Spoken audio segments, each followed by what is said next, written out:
সিদ্ধাৰে প্ৰাকৃতিক পৰিৱেশৰ ওপৰত এটা চমু বক্তৃতা দিব। নমস্কাৰ সুপ্ৰিয় সকল, আজিৰ এই সভাত মই আমাৰ প্ৰাকৃতিক পৰিৱেশৰ অৱনতি আৰু ইয়াৰ সমাধানৰ বিষয়ে ক'বলৈ গৈছো। আমাৰ প্ৰাকৃতিক পৰিৱেশ আমাৰ জীৱনৰ আধাৰ, কিন্তু আজিকালি মানুহৰ অপব্যৱহাৰ আৰু অনিয়ন্ত্ৰিত উন্নয়নৰ ফলত প্ৰকৃতিৰ সুস্থিৰতা ভাঙি পৰিছে। আৱাস উজাৰ, শিল্প প্ৰতিষ্ঠানৰ দূষণ, প্লাষ্টিকৰ অতিৰিক্ত ব্যৱহাৰ, বন ধ্বংস আৰু প্ৰাকৃতিক সম্পদৰ অধিক ব্যৱহাৰে প্ৰাকৃতিক পৰিৱেশৰ বৃহৎ ক্ষতি কৰিছে। ইয়াৰ ফলত জলবায়ুৰ পৰিৱৰ্তন, ভূমিকম্প, বানপানী, খৰাং আদিৰ দৰে সমস্যা দেখা দিছে।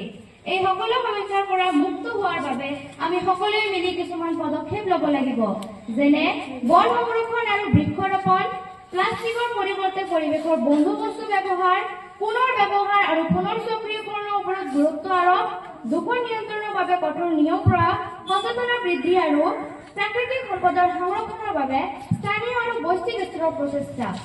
আমাৰ দায়িত্ব হ'ল পৰিৱেশৰ সুৰক্ষা নিশ্চিত কৰি আগন্তুক প্ৰজন্মৰ বাবে এটা সুস্থ আৰু সেউজীয়া পৃথিৱী সৃষ্টিৰ চেষ্টা কৰা। সেয়েহে আহক আমি সকলোৱে মিলি প্ৰকৃতি প্ৰেমীৰ দৰে কাম কৰি আমাৰ পৰিৱেশক ৰক্ষা কৰোঁ। ধন্যবাদ। মহৎ লোকৰ বাণী।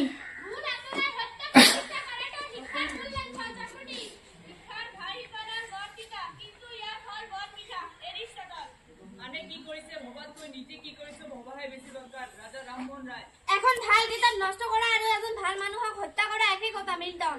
শিক্ষক এডাল মমবাতিৰ দৰে যিয়ে নিজে জ্বলি আনক পোহৰ দিয়ে। চক্ৰেটিছ। নিৰক্ষৰতা মানে জ্ঞানহীনতা নহয়। ৰবীন্দ্ৰনাথ ঠাকুৰ। জীৱনৰ মাজতহে মানুহে পূৰ্ণতা লাভ কৰিব পাৰে। বেলি। মই ইয়াত কত হিন্দু বা মুছলমান দেখা নাই, যিয়ে দেখিছো যিয়ে মাত্ৰ মানুহ গুৰু নানক। কুসংস্কাৰ হ'ল পৃথিৱীৰ আটাইতকৈ ডাঙৰ বজাৰ। ডক্টৰ সৰ্বপল্লী ৰাধাকৃষ্ণন। জ্ঞানতকৈ পবিত্ৰ বস্তু এই জগতত একোৱেই নাই। আনন্দচন্দ্ৰ আগৰৱালা। বিফল হ'লে কেতিয়াও হতাশ হ'ব নালাগে। বিফলতাই সফলতাৰ মূল চাবি কাঠি। Doctor APJ Abdul Kalam.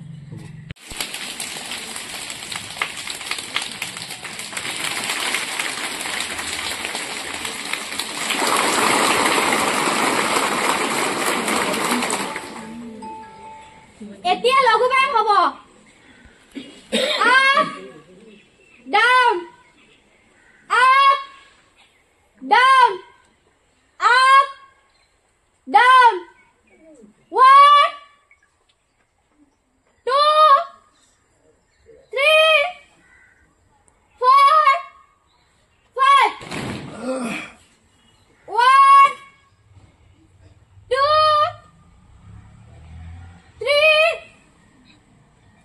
4 5 1 2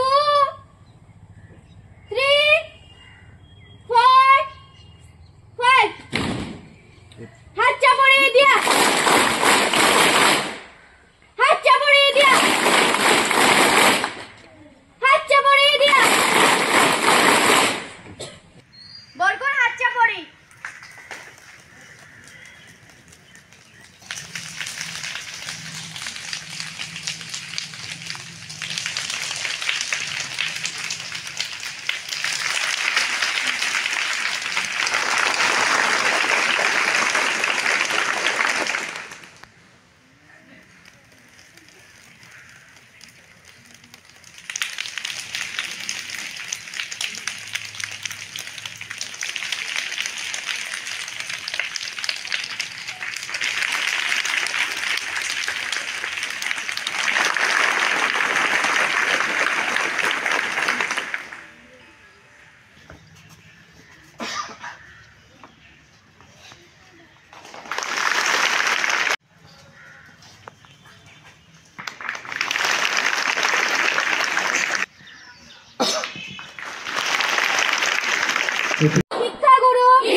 পূর্ণিমা প্রিয়াঙ্কা প্রিয়াঙ্কা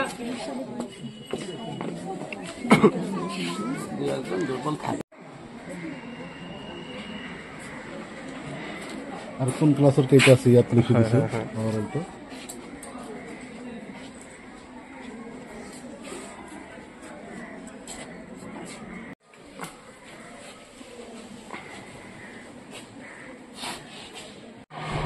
ঠিক আছে হয়ে যাবে